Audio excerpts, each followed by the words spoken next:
The Quran in 1038 challenges the doubters of the Quran's divine origins to produce a chapter or speech similar to the Quran if indeed it is man-made.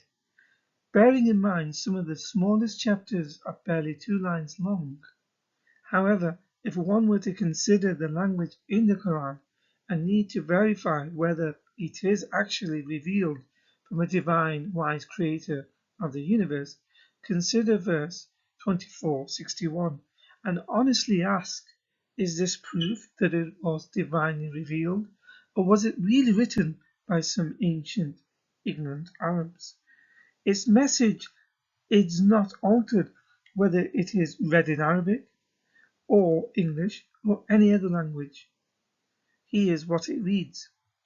There is not upon the blind blame, nor upon the disabled blame, nor upon the ill blame, nor upon yourselves when you eat from your houses, or the houses of your fathers, or the houses of your mothers, or the houses of your brothers, or the houses of your sisters, or the houses of your father's brothers, or the houses of your father's sisters, or the houses of your mother's brothers, or the houses of your mother's sisters, or from the houses whose keys you possess, or from the house of your friend.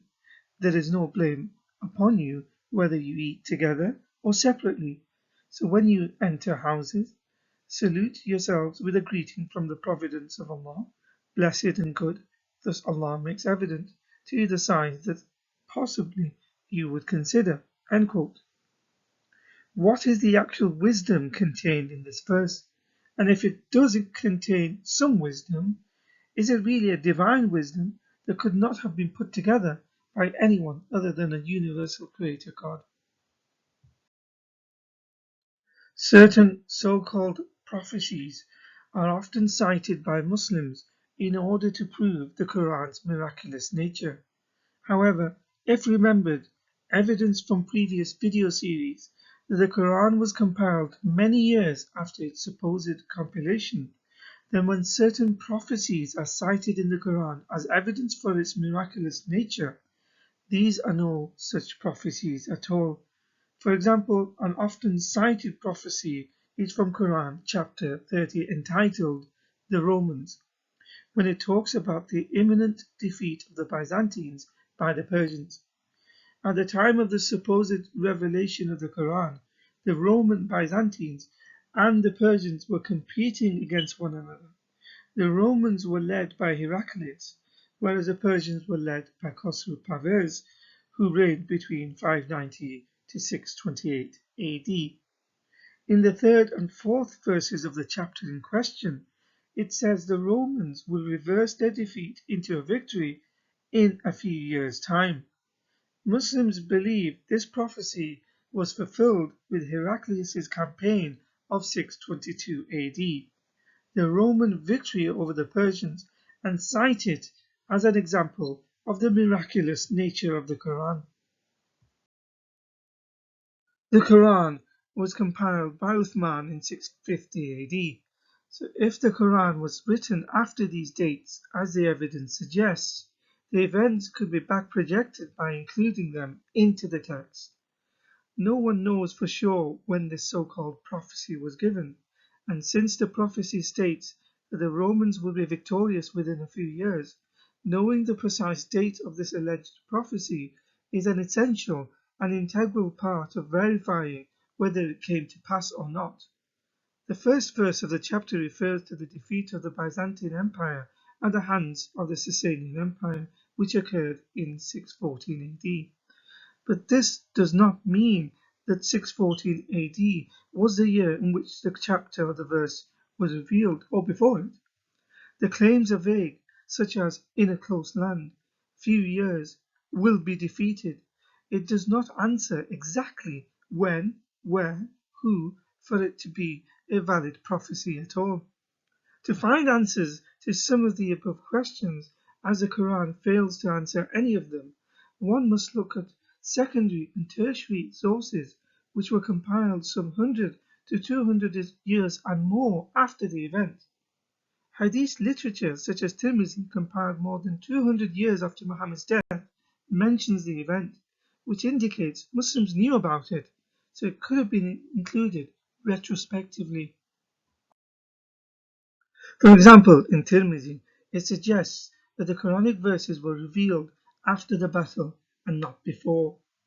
For example, narrated Atiyah Abu Sa'id, on the day of Badr, the Romans had a victory over the Persians, so the believers were pleased with that. Then the following was revealed, Alif Lam Mim, the Romans had been defeated, up to his saying, the believers will rejoice with the help of Allah. Quran chapter 30, 1-5. He said, so the believers were happy with the victory of the Romans over the Persians. Quran chapter 105 is called the Elephant. It mentions in a few lines a story which is set in the year Muhammad was born about how Allah protected the then pagan Meccan shrine, Kaaba, and its black stone against the Christian Abyssinian army of Abraha who came to attack it with elephants. Abraha was a Christian from Abyssinia. The Ethiopian Aksum Empire ruled Yemen at the time, and he had built a church in Yemen in an attempt to attract and also divert worship from pagan Mecca to his church and towards Christianity. In the year 570 AD, a pagan from Mecca travelled to the church and defiled it by urinating, defecating, and desecrating its holy artifacts. This act incensed Abraha, who gathered an army. He then travelled with his elephants to Mecca through the desert. Mecca immediately surrendered upon the news of an imminent attack. Eventually, Allah destroyed Abraha and his army by sending a flock of birds that dropped stones from the sky. Here are a few examples from some prominent Islamic commentaries explaining what had happened. The links are in the description. Please feel free to pause the video to read the commentaries. There are many anomalies with this story. Firstly, why would Allah protect the pagans and its building, which housed many idols? This is obviously blasphemous, whilst at the same time allowing the destruction and desecration of the Abrahamic Christians and their place of worship. Secondly, it was the pagan who antagonized and oppressed by incensing the Christian leader by desecrating his church. Thirdly, elephants are animals that spend around 18 hours a day eating and eat around 10% of their body weight. One adult elephant can eat in excess of 600 pounds of food a day. They also drink up to 50 gallons of water a day. Fourthly, the distance from Yemen to Mecca is over 1,124 kilometers. This will take over a month to reach its destination. A journey in the desert heat and rugged terrain is not suited to elephants, as 50% of an elephant's diet is leaves, which are scarce in the desert. Number 5. Elephants are native to Africa and India, not Arabia, so they would have had to be brought over from foreign lands to an environment they are not suited to.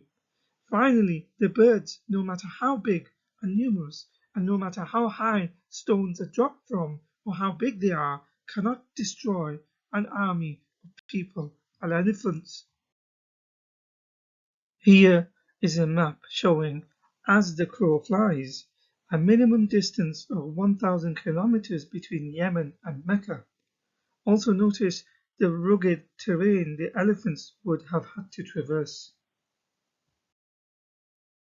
A further contention is, why did Allah not protect the Kaaba in 930 AD during the Hajj pilgrimage when Muslims were massacred? The references are cited in the book Islam the Honest Truth. At the time, Mecca was sacked by a Kalmatian leader called Abu Tahir al-Jannabi, who was a Shia Muslim. He and his army killed around 30,000 Muslim pilgrims. He taunted them as he killed, quoting the aforementioned Quranic chapter stating, "Where are the birds to protect you?" He also desecrated the Zamzam well by dumping corpses within it to rot. He left bodies to rot in the streets and pillaged the city of Mecca. He desecrated Islam's most sacred sites, cemeteries, and graves. He banned Hajj pilgrimage for more than 10 years. The Kaaba building was looted, its door was unhinged and taken away, and the building badly damaged and demolished. He took the black stone to his palace in Al-Hasa near Bahrain, current-day eastern Saudi Arabia, for a period of over 23 years. He desecrated it daily by urinating on it and wiped it with feces. The Abbasid Caliphate offered huge amounts of money to get the black stone back. Initially they offered 50,000 dinars, but this was rejected. Only after paying a then fortune of 120,000 dinars was it returned in 952 AD. But when it was returned, it was broken into tiny pieces. Its small fragmentary stones is what remains today. Al-Jannabi died a natural death in 944 AD and was succeeded by his children. Here is an image of the current black stone worshipped at Mecca. The arrows show the images of the actual pieces of the original black stone that was destroyed. It is now fixed together with black tar and a silver frame to keep it together. Further, with references provided in Islam the Honest Truth, the Kaaba building that existed from the time of Muhammad had been totally damaged by a fire during the siege of Mecca on 31st of October 683 AD. At the time, the Kaaba was protected by a wooden structure covered with mattresses, which caught fire and burned down. While the black stone was damaged by bursting into flames, it broke into 3 pieces and had to be bound within a silver frame. Ibn Zubayr rebuilt the Kaaba completely by changing the design of the building by altering its original square plan to a rectangular one to include the semicircular Hatim structure into the building. He also added an additional doorway to the building. The original building had only one. His new Kaaba was built entirely of stone. The old one was of alternating layers of stone and wood. In one of the most important books about the history of Islam, Tariq Dimashq, volume 16, page 192, it says, in 692 AD, the Kaaba was destroyed again, this time by a catapult in the Second Muslim Civil War when Ibn Zubayr and Mecca were surrounded by the Umayyads. Many Muslims were killed and the Kaaba was completely burnt. After the defeat of Zubayr, the Caliph Abdul Malik ordered the governor Hajjaj ibn Yusuf to demolish the Kaaba completely and to rebuild it as a cube from the original plan from Muhammad's time. So in conclusion, certain verses in the Quran, such as 24:61, contains no wisdom at all, no less divine wisdom. It is absurd, which indicates it was written by ignorant ancient Arabs, not by a wise creator of the universe. Certain so-called prophecies, such as Quran chapter 30, is often cited in order to prove the Quran's miracle. However, if remembered that the Quran was compiled many years after its supposed compilation, then when certain prophecies are cited as evidence for its miracle nature, these are no such prophecies at all. The Quran is too vague for it to be a valid miracle and too reliant on sources hundreds of years later to be a credible prophecy. Stories in the Quran are illogical, nonsensical, with no connection to reality, history, or any cohesiveness. For example, chapter 105 mentions the moral of Allah protecting the then pagan shrine of the Kaaba against the Christians. The moral is unreasoned because the Kaaba and the Black Stone were destroyed numerous times, even by Muslims themselves during the civil wars, and again in 930 AD by the Qarmatian leader Abu Tahir al-Jannabi.